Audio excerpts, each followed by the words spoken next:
తెలుగుదేశం జనసేన గెలుపు ఎవ్వరు ఆపలేరు. గెలుపు మనదే. మీకు ఒక భరోసా ఇవ్వడానికి వచ్చా. ఈ కర్నూలు పార్లమెంట్ ని మళ్లీ బాగు చేసే బాధ్యత తెలుగుదేశం జనసేన తీసుకుంటాం. ఎక్కడికి పోయినా మన రాష్ట్రంలో గాని, కర్ణాటక గాని, హైదరాబాద్ గాని కర్నూలు నుంచి వలసపోయిన వాళ్లే ఎక్కువ మంది ఉన్నారు. ఏంటి కర్మ? నేను ఒకటే చెప్తున్నా, సాగునీటి ప్రాజెక్టులు పూర్తి చేస్తాం, ఉపాధి కల్పిస్తాం. ఇక్కడి నుంచి వలసలు ఆపే బాధ్యత తెలుగుదేశం జనసేన తీసుకుంటాం.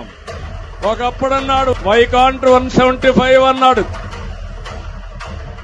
ఇప్పుడు నిన్న మొన్న కూడా చూస్తున్నారు, అన్ని గెలుస్తానంటున్నాడు. కుప్పం నుంచి ఇచ్చాపురం వరకు.